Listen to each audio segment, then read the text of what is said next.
Hello friends, જીવિકા કુકિંગમાં તમારું સ્વાગત છે. તો હું આજે બનાવવા જઈ રહી છું નાના મોટાને સૌને ભાવે તેવા દૂધીના ક્રિસ્પી અપ્પમ. તો ચાલો મારા કિચનમાં. હેલો ફ્રેન્ડ્સ, દૂધીના અપ્પમ બનાવવા માટે મેં લીધી છે એક 500 ગ્રામ દૂધી, 2 લીલા મરચાં સમારેલા, 8-10 કળી લસણની છે, એક નાનો ટુકડો આદુનો છે સમાર્યો છે, અને એક નાની ઝીણી ડુંગળી સમારેલી છે, થોડી કોથમીરના ઝીણી સમારેલી લીધી છે, એક નાની વાડકી ચણાનો લોટ લીધો છે, મોટી વાડકી સૂજી લીધી છે, અને અડધી વાડકી મકાઈના દાણા લીધા છે. તો ફ્રેન્ડ્સ, હવે સૌથી પહેલાં આપણે દૂધીને ધોઈને સમારી લઈશું. તો હલો ફ્રેન્ડ્સ, સૌથી પહેલાં આપણે મિક્સરમાં થોડા હથકચરા મકાઈના દાણા વાટી લઈશું. એને પલ્સ મોડ પર થોડા હથકચરા વાટી લઈશું. તો ફ્રેન્ડ્સ, આપણા મકાઈના દાણા વટાઈ ગયેલા છે. હવે તેને એક બાઉલમાં કાઢી લઈશું આપણે.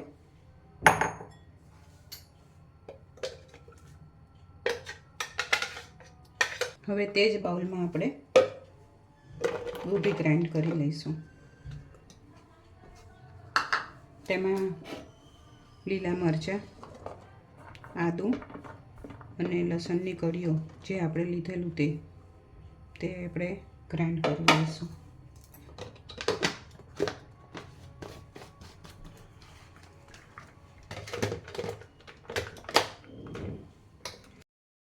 તો હેલો ફ્રેન્ડ્સ, આપણી દૂધી વટાઈ ગયેલી છે. હવે તેને બાઉલમાં કાઢી લઈશું. હવે તેમાં આપણે જે ચણાનો લોટ લીધેલો હતો તે નાખીશું. સોજી લીધેલી હતી તે નાખીશું. સોજી હળદી જ નાખું છું અત્યારે હમણાં. તેને મિક્સ કરી લઈશું. હમણાં ફ્રેન્ડ્સ પાણી નહીં નાખીએ આપણે, કેમ કે દૂધીમાંથી પાણી છૂટશે. આપણે જોઈતા પ્રમાણમાં પછી પાણી નાખીશું. 10 મિનિટ માટે ઢાંકી દઈશું. તો ફ્રેન્ડ્સ, આપણી 10 મિનિટ થઈ ગયેલી છે. સોજી ફૂલી ગયેલી છે. હવે તેમાં આપણે મસાલા કરી લઈશું. સૌથી પહેલાં આપણે જોઈતા પ્રમાણમાં મીઠું નાખીશું. થોડા ચીલી ફ્લેક્સ નાખીશું. આપણે ચપટી દળેલા મરી નાખીશું. થોડી હળદર નાખીશું. થોડું ધાણા જીરું નાખીશું.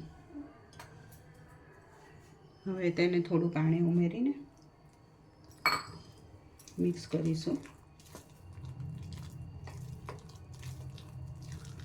હવે એમાં આપણે જે ડુંગળી સમારેલી હતી તે નાખીશું.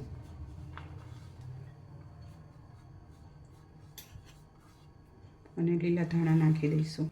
બધું મિક્સ કરી લઈશું. મેં દૂધીના અપ્પમ બનાવ્યા છે.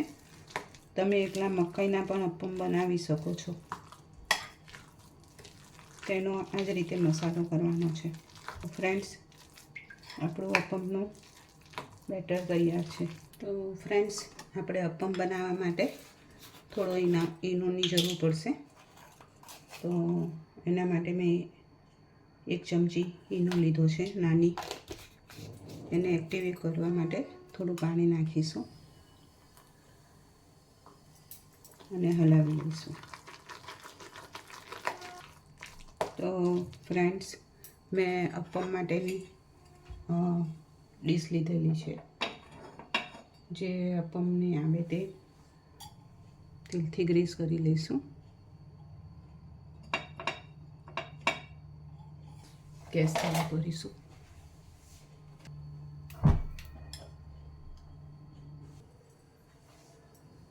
ગ્રીસ કર્યા પછી થોડા એમાં તલ નાખીશું આપણે ફ્રેન્ડ્સ. તલ નાખ્યા પછી આપણે જે બેટર છે તે આપણે નાખીશું.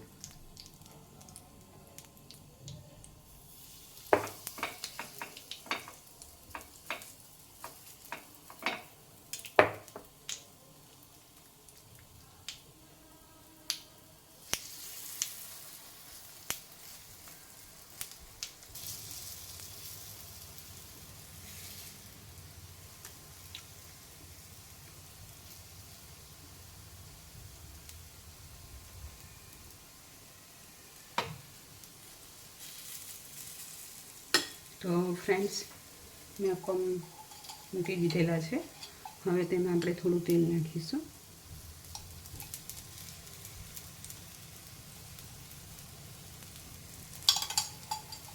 અને એને ઢાંકીને 10 મિનિટ થવા દઈશું. તો ફ્રેન્ડ્સ, આપણી 10 મિનિટ થઈ ગયેલી છે. હવે ખોલીને જોઈ લઈશું આપણે. તો ફ્રેન્ડ્સ, હવે એને આપણે ઉલટાવી દઈશું. તમે જોઈ શકો છો ફ્રેન્ડ્સ કે આપણા અપમ મસ્ત સરસ ક્રિસ્પી થઈ ગયેલા છે.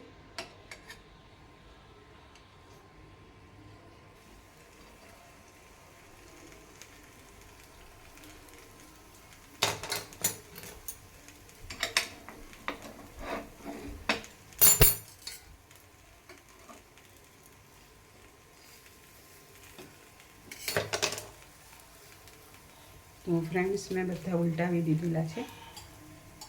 હવે પાછું તેમાં તેલ નાખીશું જેથી કરીને નીચે બી ક્રિસ્પી થઈ જાય. ફ્રેન્ડ્સ, પાછું એને બીજી બાજુ ક્રિસ્પી કરવા માટે 10 મિનિટ ઢાંકી દઈશું.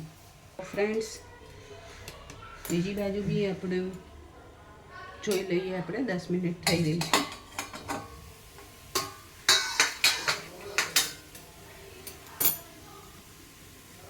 પલટાવી દઈશું. તો ફ્રેન્ડ્સ, તમે જોઈ શકો છો બીજી બાજુ પણ એકદમ ક્રિસ્પી થઈ ગયેલા છે આપણા.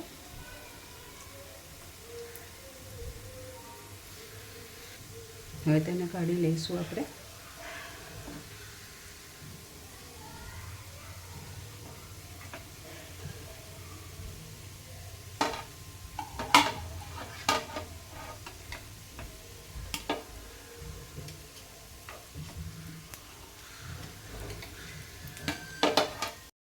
તો હલો ફ્રેન્ડ્સ, આપણા દૂધીના અપમ તૈયાર છે. તમે એની ગ્રીન ચટણી સાથે અને ટમેટો કેચઅપ સાથે તમે સર્વ કરી શકો છો. Thank you friends.